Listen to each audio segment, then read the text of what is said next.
Добро вечер. И францускиот председател Макрон и германскиот канцелар Мерц покажале заинтересираност за позициите на владата во однос на уставните измени. Ден по самитот во Тивот, премиерот Мицкоски вели дека е оптимист и од содржината на нон-пейперот за постепена интеграција. Иако вели, свесен е дека за да се располага со сите погодности, неопходен е напредок во преговарачките кластери. Тој открива дека Бугарија е единствената држава што во моментов го блокира акцискиот план за малцинствата, без чие усвојување Македонија не би можела да го отвори првиот кластер, па дури и во случај на донесени уставни измени. Премиерот Христијан Мицкоски од самитот во Тивот се враќа задоволен и охрабрен, со силен оптимизам за забрзување на евроинтегративниот пат на државата. Оптимизмот, како што рече, го темели на билатералните средби со францускиот председател Макрон и германскиот канцелар Мерц и нивниот нов предлог за забрзана интеграција на Западен Балкан. Според Мицкоски, точно е дека во така наречениот non-paper за одреден број алатки неопходни се затворени кластери со почнати преговори, но од друга страна вели, планот на Париз и Берлин нуди механизми кои се функционални, дури и без промена на постоечките европски договори. Сепак го повтори ставот дека владата нема да поддржи уставни измени без конкретни гаранции од ЕУ, позиции за кои, како што рече, Макрон и Мерц покажале интерес. Мојот оптимизам се темели на тоа што ја бев единствениот кој што од земјите од Западен Балкан имаше билатерални состаноци и со францускиот председател Макрон и со германскиот канцелар Мерц. И точно знам што се зборуваше на тие состаноци и точно знам што ќе следи во периодот кој што е пред нас. Се разбира дека разговаравме на темата и се разбира дека и едниот и другиот покажа голема заинтересираност, посебно председателот Макрон, така што очекувам во периодот кој што следи да имаме интензивирање на разговори на оваа тема. Осврнувајќи се на изјавата на бугарскиот премиер Радев дека Македонија мора да ги внесе бугарите во уставот за да ги започне преговорите со ЕУ, Мицкоски порача дека непринципиелно е бугарскиот премиер да бара почитување на човековите права, а да не ги спроведува 14 пресуди од судот во Страсбур за правата на македонците во Бугарија. Видете, непринципиелно е. Бидејќи ги слушав вчера изјавите, да се повикувате на почитување на човековите права, нели, така кажа председателот на Бугарија, а на бирото да ви стојат 14 пресуди од Судот за човекови права во Страсбур и да не дозволувате македонската заедница во Бугарија да си регистрира невладина организација. И непринципиелно е да ги гледате луѓето во очи и да не ја говорите вистината. Тоа за мене е непринципиелно несоење. Или принципите важат за сите, или не важат. Премиерот информираше дека акцискиот план за малцинства е готов и усогласен со експерт за човекови права од Европската комисија.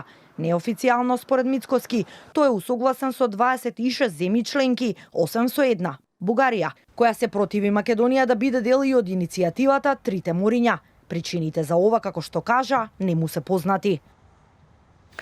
На самитот во Тивот Европската унија испрати порака дека вратите се отворени, не смееме да ја пропуштиме шансата, смета лидерот на СДСМ Венко Филипче, кој воедно вели дека пораките на лидерите во Црнагора ги разобличиле, како што вели, лагите на владата дека не се добредојдени во Европската унија. Ова Филипче го изјави за време на денешната меѓународна конференција Скопска иницијатива, организирана од СДСМ и од Корчуланската висока политичка школа, заедничка активност која ги обединува регионалните прогресивни и социјалдемократски сестрински партии за демократски, европски и просперитетен Западен Балкан. Очигледно е дека високите представници, конкретно председателот на Франција, канцеларот на Германија, решиле дека на граѓаните на Западен Балкан треба јасно да им се упати пораката, дека не треба да им се верува на лажните пропаганди и лажните кампањи, дека по Европа не сакаат. И затоа канцеларот Мерц јасно, гласно и недвосмислено кажува: вие сте добредојдени во Европска унија. Со тоа се разобличува, ќе повторам, уште една од низата лаги на премиерот Мицкоски, на ВМРО групата изминатите 2 години, дека што и да направиме, во Европа не сме добредојдени. Така да, ова е еден јасен сигнал дека Европска унија сега конечно јасно го маркира еден од своите приоритети.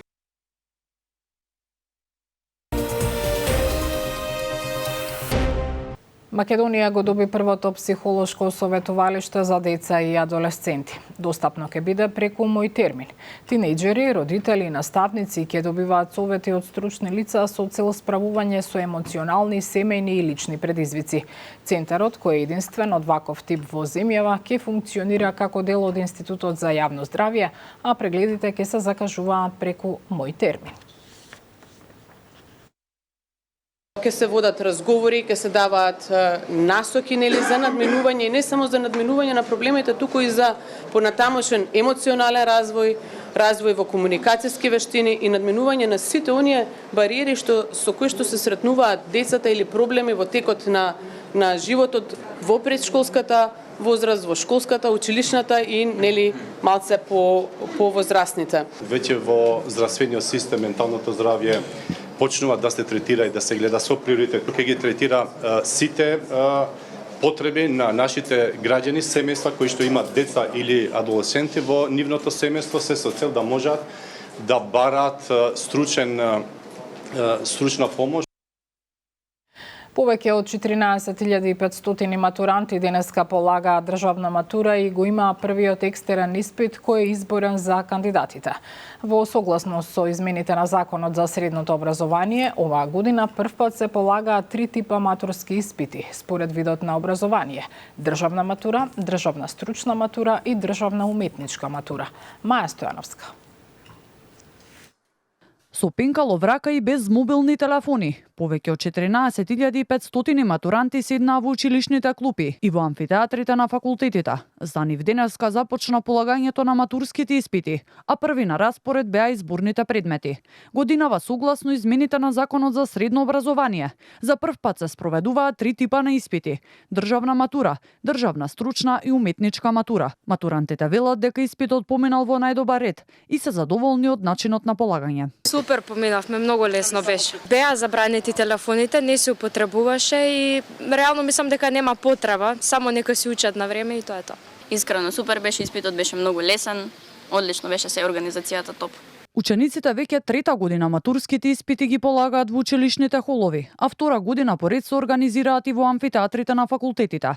Ваквиот начин на организација беше воведен со цел да се намалат можностите за препишување.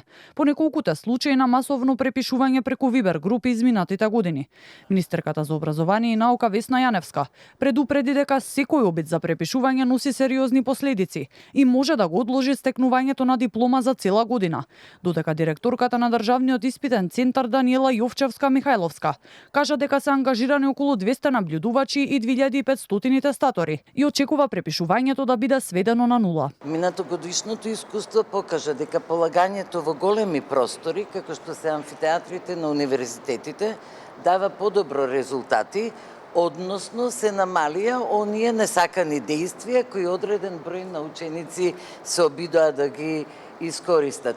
На сите им пожелувам успешно да ја положат матурата и да ја добијат заслужената оценка. Ние правиме се за да биде тестирањето онака како што треба, сите ученици да имаат еднакви можности и фер полагање, за на крај да го добијат тоа што навистина и го заслужуваат. Се надевам дека во просториите нема телефони и рековме тоа е сепак организација на училишната матурска комисија, тестаторите кои што се крајно одговорни, се надевам дека е тоа така, наблюдувачите кои што се присутни тука, за да го сведеме тоа на нула. Не велам на минимум, на нула е сега. Според податоците на државниот испитен центар, најголем дел од матурантите, односно над 13.000, за изборен предмет го одбрале англискиот јазик, додека нешто над 1000 се одлучиле да полагаат математика. Задолжителниот екстерен испит по мајчин јазик и литература, матурантите ќе го полагаат на 11, односно на 12 јуни.